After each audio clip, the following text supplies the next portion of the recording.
Last time we spoke about the Russian counteroffensive at Tashi. Kuropatkin sought to maintain a defensive posture and wait for reinforcements before launching any offensives, but his superiors forced him to perform a hopeless attempt to rescue Port Arthur. With multiple Japanese armies on the move, Kuropatkin could not send the appropriate numbers necessary to relieve the city, and this led to utter disaster.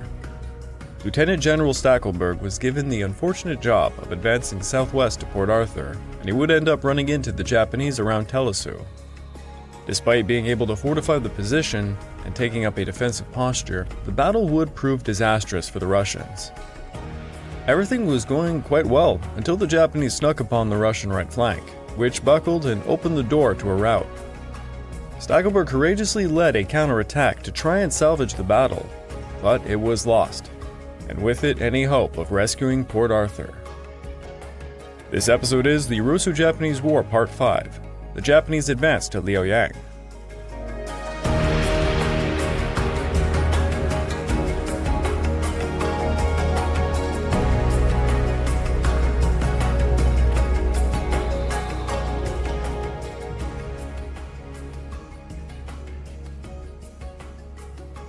Welcome back to the Fall and Rise of China podcast, and I'm your dutiful host, Craig Watson. But before we begin, I just want to remind you all that this podcast is only made possible through the efforts of Kings and Generals over at YouTube. Perhaps you want to learn a bit more about the history of Asia? Kings and Generals has an assortment of episodes on the history of Asia, and so much more, so go give them a look over at YouTube. So please subscribe to Kings and Generals over at YouTube and continue to help us produce this content by checking out www.patreon.com/kingsandgenerals. And hey, don't forget about our sister podcast over at the Pacific War Week by Week podcast, written and narrated by me. And if after all that, you are still hungry for some more history, why don't you check out my personal channel, the Pacific War channel over at YouTube. Over there, I've just released an episode in both French and English on France's role during the Pacific War. Also, please don't forget to check out my Patreon account at www.patreon.com/thepacificwarchannel for more exclusive podcasts. This month's exclusive podcast is on Yang Kyung-jung, a Korean man who fought for the Empire of Japan, the USSR, and Nazi Germany during World War II. But is this incredible story true? Come find out. After the Battle of Tashi, General Oku's 2nd IGA rested for 4 days. While this was going on, the remainder of the 6th Division arrived to Oku's command. Meanwhile, there was no rest for Stackelberg's men. The Russians overestimated the 4th IGA's strength, and now Stackelberg was receiving orders to occupy Kaiping, to make sure the 10th IGA was not going to threaten it. The battered men were not too happy to be tossed into another melting pot again. Their rearguard was provided by Lieutenant General Simonov, but he became gravely ill, and he had to hand over command to Major General Samsonov. By June the 20th, the 1st Siberian Army Corps took their new positions at Kaiping. Despite the Russian losses, there was a lot of international criticism aimed at the Japanese. You see, for all of their victories, they kept allowing the Russian forces to get away. They never pursued them too heavily. All 4 Japanese armies were experiencing supply issues also at this time. For example, Oku's 2nd IGA were being supplied via Pulantien, which was being rocked around by monsoons. Over at Dalny, the Russians had abandoned countless railway wagons, but had the good sense to remove their engines at least. The Japanese had a quick answer to all of this. They brought some engines over from America. However, the naval squadron at Vladivostok made a raid and managed to intercept 2 steamers carrying said engines over. Now they were sitting at the bottom of the ocean. This greatly delayed some heavy siege artillery for Nogi's 3rd IGA, who were about to hit Port Arthur. Regardless of the logistical hiccups, 3 Japanese armies still had to coordinate their advance upon Liaoyang. They needed to concentrate their efforts to exert a constant pressure on the Russians to thwart them from consolidating properly. To gain access to the Liao Valley, the Japanese were forced to go through the passes of Tailing, Fanchuling, and Motianling. Kuropatkin gave the job of blocking these areas to one General Count Keller, who was seizing command of the Russian Eastern Force from the rather disgraced Zazulich, from the Yalu disaster. Keller would have 25,000 men guarding the Motian Pass, lying astride the Liaoyang and Antung roads. Keller was an intelligent and brave soldier. He had worked under Kuropatkin for quite some time now. He was loyal to Kuropatkin, and in truth, they were quite good friends. Keller began to study the Japanese actions, and he noticed they were extremely similar to what had been done during the First Sino-Japanese War. Thus, given history was to repeat itself, as they say, he predicted the three Japanese armies would converge at Haichung, as they had done 10 years prior. Kuropatkin agreed with his friend's prediction, and they set about building up a force at Haichung with the view it would stop the advance of the 2nd or 4th IJA. Kuropatkin at this stage began making a bit of a mess of troop deployments and movements. He became obsessed with multiple places, thinking they would be hit by the Japanese. He tried to plug up said gaps in his Greater Manchurian defensive line. He dispatched a brigade of the 5th Infantry Division of Stackelberg's force to hold a position at Tashi, and this would affect the upcoming battle. Now, Keller over at the Motian Pass was already weakened, because he had forces under him taken away to help at the Telesu battle. Then he received orders to release 2 more regiments to strengthen Haichung. Kuropatkin then believed Kuroki's 1st IJA were about to advance up to Fanghuangcheng, so he ordered Keller to advance his force there to block against them. Likewise, General Rennenkampf, stationed at Saimachi, was ordered to take his 5,000 cavalry force to block Kuroki's advance at Ayangcheng. Keller gathered 7.5 battalions and he began his advance against Kuroki. In 36 hours, his men traveled over 40 miles, and they became quite exhausted. They were just 10 miles within reach of Fanghuangcheng, and not a single Japanese had been seen. Keller and his men waited a while, then ultimately pulled back to Motian Pass by June 18th. General Kastalinsky made a report of these actions to a German military observer at the time. This man was named von Tatu, stating, "All that was achieved by this action was the ruination of 8,000 pairs of boots, an item we are in short supply." On June the 19th, the Japanese scouts gave word of Rennenkampf's advance against Ayangcheng. Thus, the Japanese reinforced their detachment from Fanghuangcheng over to Ayangcheng to make a defense. Yes, it turned out when Keller advanced, he had stopped 10 miles away from Fanghuangcheng, not bothering to check if the city actually held any Japanese or not. As a result, Rennenkampf launched a failed attack against Ayangcheng on June the 22nd, and he was easily driven off. Kuroki could have made more of these 2 locations and given a real battle, but he chose to hold back. That was because his attention was drawn to securing the railway line to his forward target, the Motian Pass. The 1st and 4th IJA received orders on the 19th and the 22nd to advance. General Kawamura with the 4th IJA would hit the Funcholing Pass, defended by a Russian brigade. Kuroki believed the 2nd IJA would hit Kaiping around the same time, so he planned to hit the Motian Pass in unison. General Oku's advance had stalled somewhat on June the 21st around Haishungyangcheng, where he was forced to make camp and await supplies. He would remain there until July the 6th, as the Japanese were trying to solve numerous logistical issues at the time. Railway carts from Puliatien heading for Telesu were approved upon. Japanese coolies were hired en masse to better the job. The logistical situation did improve, but what would really make a difference was the seizure of Port Arthur, that held all the facilities, equipment, and railway functions necessary to send large loads. Speaking of Port Arthur, their new admiral, Weitgift, was under pressure from Alexiev and by proxy the Tsar to break out of the harbor and try to join up with the Vladivostok squadron. On June the 20th, there was a proposed departure for the fleet. Everything was ready to go, then disaster struck. The editor of Bezobrazov's Novaya Kre published a special edition literally announcing the departure that very day.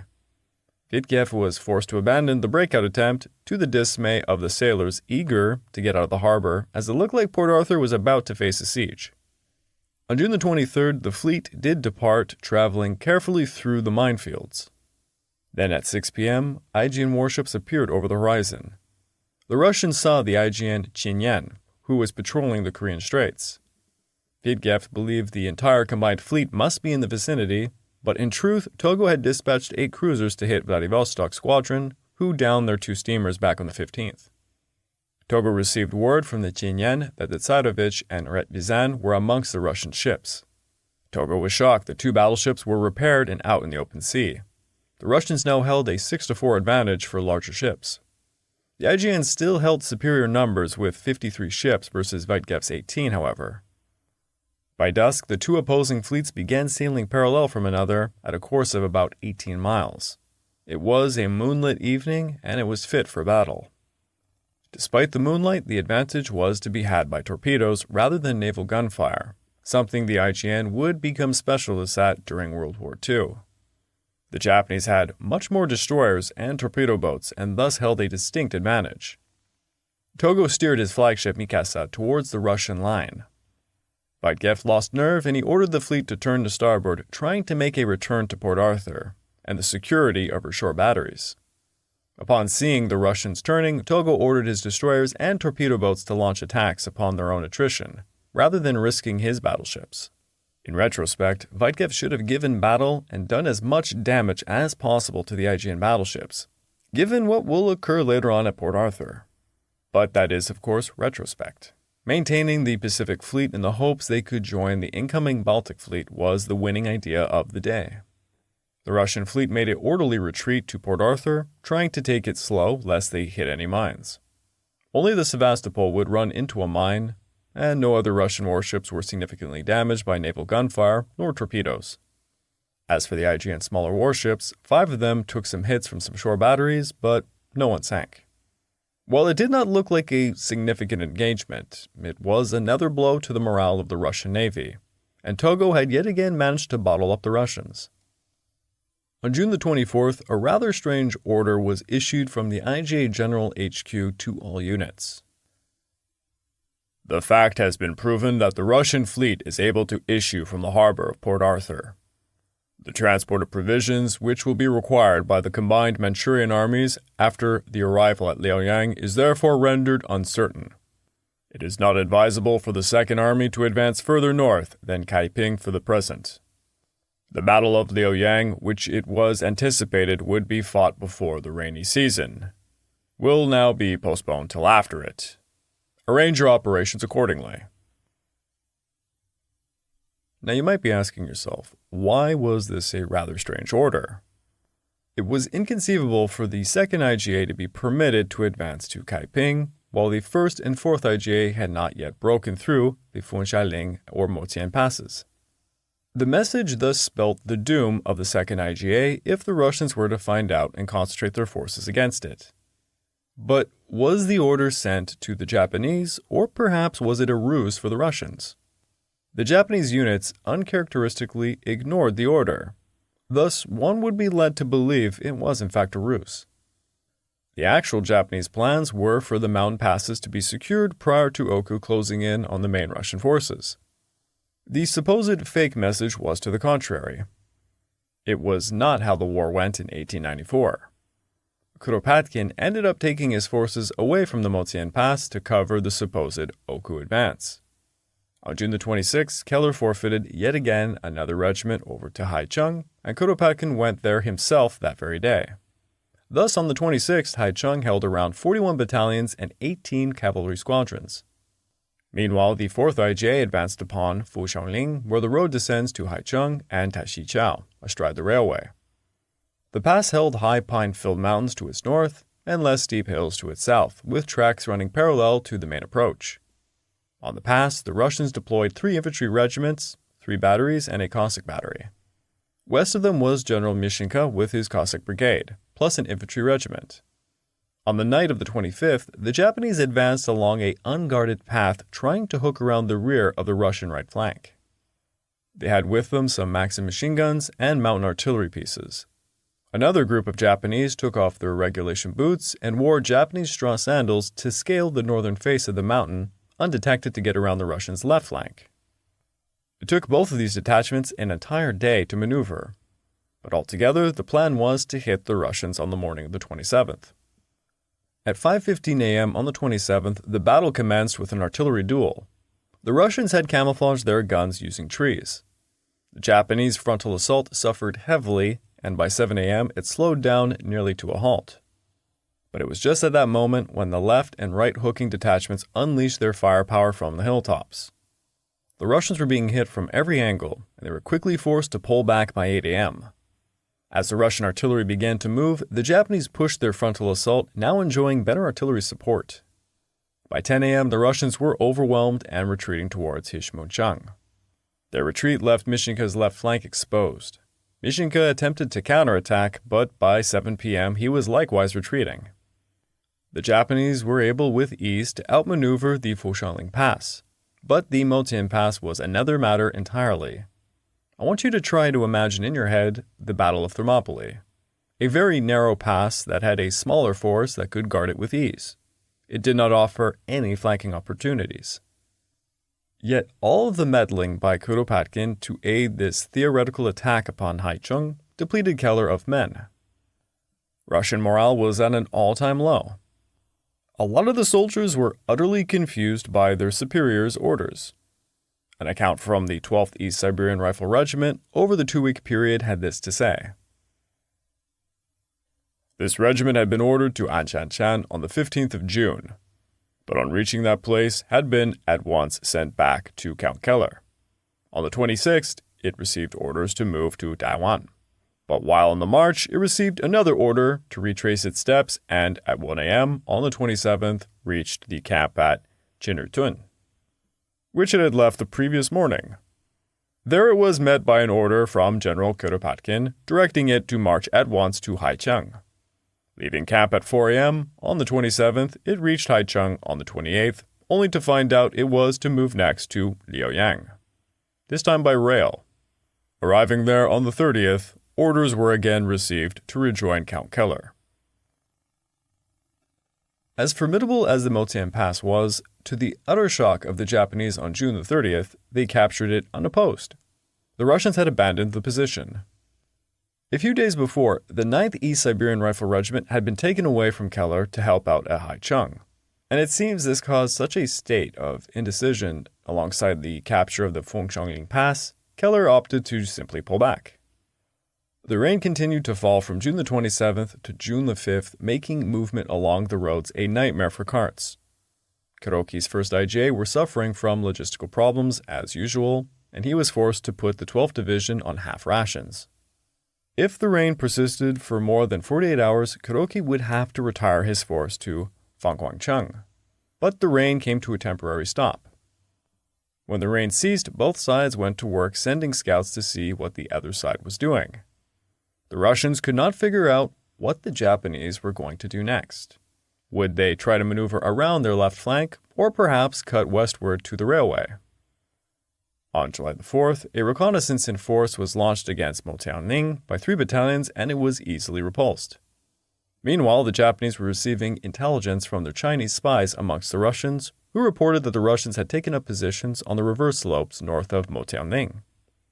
Now, July the 6th was the date set by the IJ General HQ for the advance of the 3 armies. General Oku led his 4 divisions northward and by midday on the 7th was in the vicinity of Kaiping, experiencing very little opposition along the way. Oku scouts reported that Kaiping was garrisoned by Stackelberg's 1st Siberian Corps, while due north at Tashi, Lieutenant General Zarubayev's 4th Siberian Corps were in the process of reinforcing its garrison. Just above the city of Kaiping was a semicircle of hills dominating a flat open plain. On these hills were 20,000 men ready to fire upon the incoming Japanese. Oku was very cautious, having his men advance with their artillery placed into combat positions to hit Kaiping at around 5:30 a.m. on the 9th of July. Stackelberg viewed the Japanese advance to Kaiping and he feared an envelopment maneuver, so he withdrew his forces. Thus, this semicircle hill position, which was very formidable, was captured by Oku's 2nd IJA without even a fight. They would dig in and remain there until the 22nd of July. During their time on the hill, they went to work improving the road systems, the railway, and the sea lanes to establish a better supply line that could maintain Oku's advance. Alexiev had been pretty quiet for a while, but in the face of so much lost territory, he yet again began meddling. Alexiev instructed Kuropatkin that he should take offensive actions to block the advance of the 2nd and 4th IJA and to push back the 1st IJA all the way back into Korea. Kuropatkin obviously thought this was folly, and he wanted to await further reinforcements, in particular the incoming 7th Corps. Kuropatkin believed the Japanese strength was twice what it actually was. Ironically, Alexiev would have a much better accurate idea of their numbers.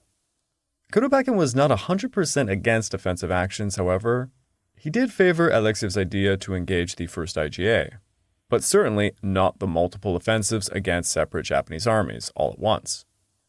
Alexiev persisted to place pressure on Kuropatkin, and against his better judgment, he gave orders for Keller to perform a partial offensive against the Motianling Pass. Kuropatkin proposed Keller's eastern force of 40 battalions would attack what was nearly 80 battalions of Kuroki's 1st IGA, while 97 battalions of the Russian southern force were ordered to withdraw if the 2nd and 4th IGA attacked, who represented a combined force of around 90 battalions. You can see the fallacy in all of this. A large reason Kuropatkin gave such orders to Keller was because Keller was continuously requesting permission to retake Motianling. Keller received some reinforcements from the 9th Division, and he had his force advance in 3 columns up the roads. As remarked by Kuropatkin of the small offensive, taking into consideration the considerable increase of the eastern force, I ordered Count Keller to take the offensive, so as to again get possession of the passes. He did so, but although he had 40 battalions under his command, he advanced with only 24. During the night of July the 16th, the Russians advanced upon Japanese positions that had full telephone and alarm coverage. At 8 a.m., the Russians made a frontal assault out in the open and were absolutely cut down by Japanese artillery. The Russians' artillery was not even able to help support the attack until 2:10 p.m., whereupon their infantry were already withdrawing. 2 other Russian columns advanced and met similar fates. Keller had kept 1/4 of his forces in reserve. A British military observer, General Hamilton, witnessed the battle and remarked the Russians were still utilizing section volley fire. It seemed to Hamilton they had no idea of the use and value of cover, and that their officers led them with undue risks. He did praise their efforts at withdrawing, however, but left the remark, "It is passing strange that soldiers so steady and formidable in retreat should be so sticky in the attack." After their loss, Keller had his men dig in a bit further north around Dawan, which lies astride the Fenghuangcheng-Liaoyang road. Kuroki, now emboldened by the easy victories, had sent the 12th Division against the smaller town of Chaotou. He was hoping to use it as a springboard for a possible attack against the Russian lines of communication to Mukden. The garrison of Chaotou was a brigade group of the 10th Corps, who were subjected to having their right flank attacked on July the 18th and 19th. The Russians were quickly forced to withdraw up the Liaoyang road.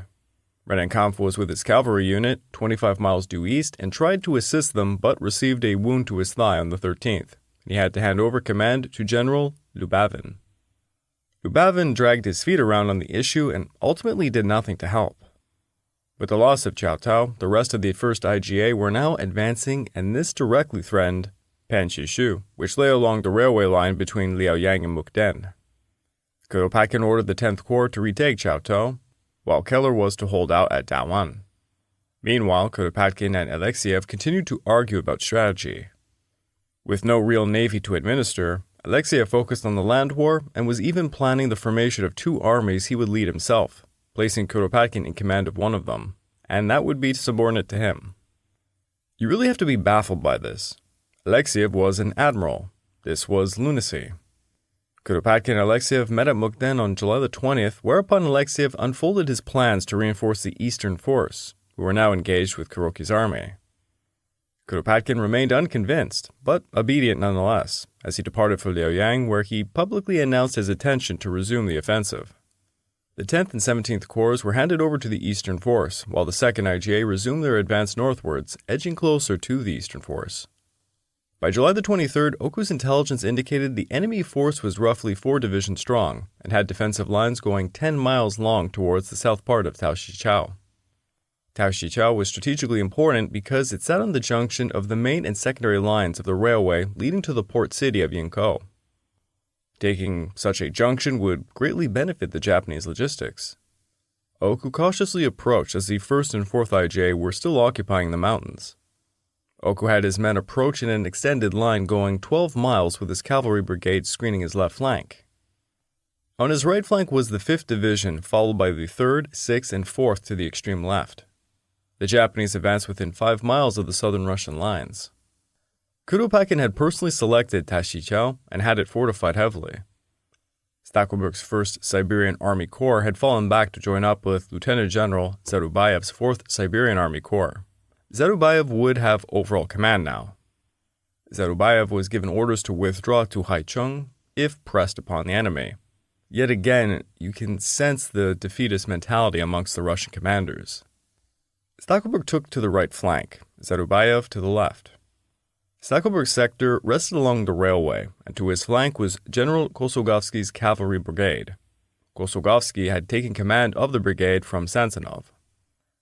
Zarubayev's sector was along the Tongta River, with General Mishinka's cavalry watching his flank. The Russians had a general reserve of 10 battalions and 16 artillery pieces along the center towards the left in 2 groupings. The left area was full of hills and ravines, while the right was a low flat ground. The Russians had learned some lessons from their defeats and made sure to have outposts on high grounds to be able to track the Japanese movements.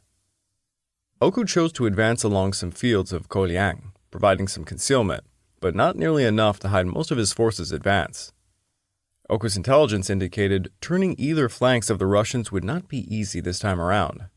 An attempt to divert forces against either flank might expose the Japanese lines of communication and spell a disastrous counterattack upon them. Oku decided not to risk anything. He ordered the 5th, 3rd, and 6th Divisions to launch a frontal assault on July the 24th. He believed the 4th IJ's movements would be on the Russians' mind, giving him an edge. Oku's 4th Division was held back on the left flank, expecting to act against possible counterstrokes. The 4th Division's orders were to take up a position near the Wutaishan, and will hold it in strength as a protection for the left flank of the army. No advance will be made therefrom until it's observed that the general attack elsewhere is succeeding. Along the far left was the cavalry screen and 2 infantry regiments held in reserve. After the Russo-Japanese War, Zarubayev would go on the record during a Russian staff debriefing to state he was attacked by both the 2nd and 4th IJA at the Battle of Tashi. It seems likely the Russians had misidentified the strength of the divisions facing them. The 4th and 6th IJA divisions were correctly identified, but the 3rd and 5th divisions in the hills, it seems, led the Russians to believe they were only a single division, and thus the confusion arrived with their movement. Alongside this, General Mishinka had apparently reported to Zarubayev that the 10th IJA division were in the vicinity. During the early light of the 24th, the Russians saw 3 Japanese divisions advancing in a line. The 4th Division was holding back as ordered, and by 5:30 a.m., the Japanese artillery began to fire. The Russian left flank began an artillery duel, while in the center, the IJ 6th Division was performing what seemed to be a half-hearted assault. By midday, the sun was intense, and the Russian Red Cross found themselves extremely busy with cases of sunstroke. At 1 p.m., Stackelberg dispatched an aide over to Zarubayev, suggesting that they should withdraw. Stackelberg stated that it was his belief the Japanese main attack was about to hit, and if the troops were in the forward trenches, they would be met with extremely high casualty rates. He also reminded Zarubayev it was not Kuropatkin's plan of the campaign to make a firm stand at Tashi. Stackelberg's aide arrived to Zarubayev's HQ at the exact same time Zarubayev received a report from Zazulich that the 4th IJA were on the move. Zarubayev was concerned, but not enough to order a withdrawal right away, especially when the sun was blazing at 100 degrees, inviting disaster for marching. Instead, he sent a message back to Stackelberg, simply stating he would consider withdrawing by nightfall. In reality, Stackelberg was greatly overreacting. By 2 p.m., 12 of the 12 Japanese batteries opposing his corps were assigned counter-battery operations against 2 of his batteries beyond the hill line. At 3 p.m., a reinforcement Russia battery joined up with them, and combined, they were keeping the Japanese infantry at bay well into the nightfall. The Japanese were taking heavy losses. Meanwhile, back at 10:30 a.m., the 4th IJA division had advanced while skirmishing with Russian cavalry. At 1 p.m., General Kosogovsky performed a half-hearted attack against the Japanese left flank. His men fought with the Japanese 1st Cavalry Brigade, who sent them packing north. Kosogovsky reported the grounds too muddy for cavalry actions, but asserted he had effectively drawn the Japanese attention to his sector. At 8 p.m., Zarubayev decided to launch a counterattack upon the left flank given this information. This prompted Oku to release one of his 2 reserve regiments to fill a gap that was emerging between his 4th and 6th divisions. Meanwhile, the 3rd and 5th IJA divisions were trying to hit a weak point along the Russian line in the center. The 4th Corps tossed 72 guns, of which 32 were the new quick-firing model, against the 12 batteries supporting the Japanese. The Japanese were gravely outgunned in rate of fire and range. Just before noon, Zarubayev ordered a counterattack. General Shailiko, whose position was on the extreme left of the Russian line, was to hit the flank of the 5th IJA division. He was also ordered to confer with Mishinka and the commander of the General Reserve. Mishinka agreed to release cavalry units to Shailenko's command, but the commander of the General Reserves refused to relinquish any of his units, stating he had not received direct orders to do so. The result was Shailenko's vanguard being torn to pieces, while Mishinka's cavalry units stayed safely away on the periphery before withdrawing. The counterattack was an abysmal failure. At 2 p.m., Oku ordered his right flank divisions to press home their attack, with or without artillery support. At 3:30 p.m., the Japanese advanced in the face of terrifying Russian artillery. The 5th IJA Division were absolutely battered, and this forced the job onto the 3rd Division to keep moving forward. A Japanese battalion managed to seize a key Russian feature, but they were quickly met with a counterattack that dislodged them. The 3rd Division sector continued to perform intense fighting, but alongside the heat, both sides were succumbing to inactivity. Stackelberg's artillerymen were holding the Japanese at bay, effectively forcing the 2nd IJA to a grinding halt. The Russians still held 6 battalions in reserve, while the Japanese only held 1. The commander of the 5th IJA Division was absolutely embarrassed by his men's performance, and he requested Oku allow him to launch a night attack, and Oku agreed to this. At 10 p.m., the 5th Division surged across the valley over some slopes, screaming banzai, taking the Russians by complete surprise. The Japanese were able to seize forward positions as the entire 5th Division crashed along the front. By the early afternoon, on the 25th, the Russian position was in Japanese hands. The Russian rearguards were the only ones putting up a fight now. Apparently, the commanding Russian officer deemed it impossible to recapture the 10-mile front position, and he ordered a withdrawal. It's hard to find real numbers on this incredible action, but it is assumed both sides took about 1,000 casualties. The taking of this position effectively drove a wedge in the Russian lines, and Zarubayev decided to order an actual withdrawal. Kuropatkin gave his support to the decision.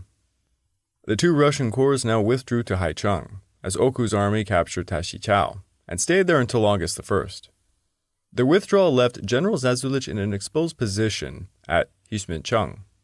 Zazulich ordered his rearguards to protect their flanks, which were being harassed by the 2nd IJA.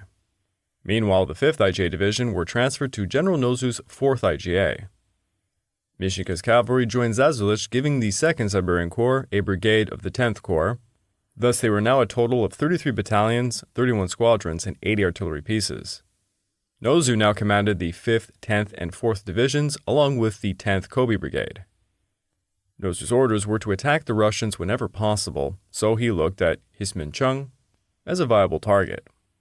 At 2 a.m. on July the 30th, the 10th Division and Reserve Brigade advanced frontally against the Russian position at Hismincheng, while the 5th Division hooked around the left of the Russians, trying to cut off their line of retreat. The terrain was rocky and mountainous, not easy to fortify, thus the Russian defensive lines were not that great. On the 31st, the Japanese main attack hit the right side of the Russian position. Mishinka's cavalry and the 4th Siberian Corps rearguards began withdrawing, but Zazulich's main force held tight, bravely tossing counterattacks against the larger Japanese army. The 5th IJA Division advanced upon the Russian right, joined by a detachment from the 3rd IJA Division sent over by Oku. Zazulich's men held until 11 p.m. when orders from Kuropatkin came to withdraw to Haicheng. Yet again, the Russians were retreating. At the Battle of Hismincheng, the Russians took 1,550 casualties, and the Japanese 836. Now, the Battle of Hismincheng had also coincided with 2 other battles. The Russians had mobilized to regain the small town of Chaotou, and on July the 24th, they made an advance along the Lan River. The Russian 10th Corps, Les 1 Brigade, under General Sluchevsky, took the lead while General Lubavin took some cavalry to guard the road to Mukden. Now, the 10th Corps was a European corps, and they were greatly expected to outperform the other Siberian corps. Many thought they would walk right over the Japanese. After news hit that the men were withdrawing from Tashi, Kuropatkin had rushed over to Liaoyang, but just prior ordered Sluchevsky the same type of orders he had given Stackelberg at Telisu. The 10th Corps divided itself into a vanguard, main body, left and right flank guards, and advanced upon the isolated 2nd IGA's right flank occupied by the 12th Division. By July the 30th, both sides were grinding to a halt. Artillery was dueling it out. 15 miles away were Keller's 2 divisions dug in behind the Lan River, around Daiwan and Yangtzuling. Keller had orders to stay exactly where he was. Thus, General Sluchevsky, Keller, and Lubavin could not aid another given their orders. On the 31st, Kuroki resumed his offensive, and he decided he would hit all 3 of the enemy forces in the area one by one, as long as they remained divided. Kuroki was acting independently, but he saw such a grand opportunity, he had to grab it. Now the 12th Division at Chaotou were about as far from the 2nd Division as Sluchevsky was from Keller. The 2nd Division was guarding Motianling, and to their left was the Guards Division. Early on the morning of the 31st, 4 battalions of the 2nd IJ Division advanced along a goat track to join up with the 12th, so they could attack a Russian brigade currently guarding the pass at Pinling, 2 miles south of Yushuling. The Russian brigade was isolated, but held a great defensive position. However, not enough so to repel 2 Japanese divisions. According to British military observation testimony, in places the path was so narrow that the Russians could not move more than 4 abreast, and so steep were the hillsides that they were quite unable to deploy for attack, or to make any effective reply to the Japanese fire. In this short space, the losses suffered amounted to 500 or 600 killed and wounded. The Russians were only saved from complete disaster by the arrival of a Tarak-Cuban cavalry regiment who dismounted and aided them. Sluchevsky's left flank, meanwhile, was caught by complete surprise during the night, and the 12th Division made a lot of progress.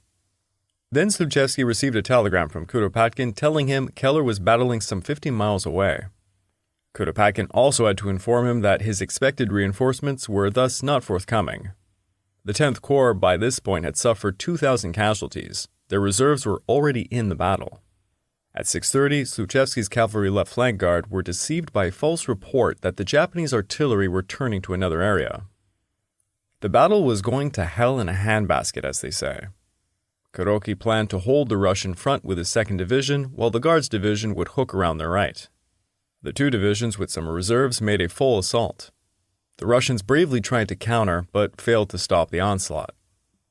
The Japanese gradually took the Russian forward trenches as the Russians were forced to perform a staggered retreat.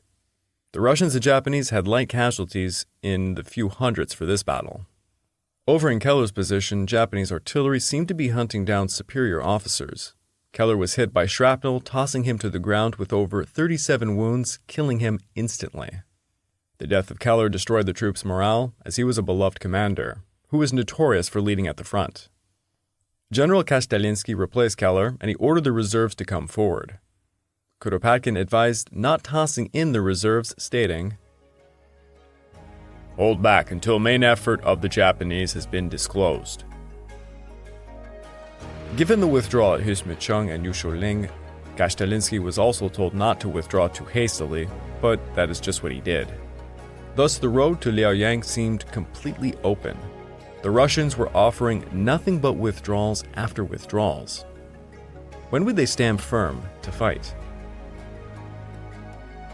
I would like to take this time to remind all of you that this podcast is only made possible through the efforts of Kings and Generals over at YouTube. Please go subscribe to Kings and Generals over at YouTube and continue to help us produce this content by checking out www.patreon.com/kingsandgenerals. And hey, don't forget about our sister podcast over at the Pacific War Week by Week podcast, written and narrated by me. And if after all that you are still hungry for some more history, why don't you check out my personal channel, the Pacific War channel over at YouTube. Over there I just released an episode in both French and English on France's role during the Pacific War. Also, please check out my Patreon account at www.patreon.com/thepacificwarchannel for more exclusive podcasts. This month's exclusive podcast is on Yang Kyung-jung, a Korean man who apparently fought for the Japanese Empire, the Soviet Union, and Nazi Germany during World War II.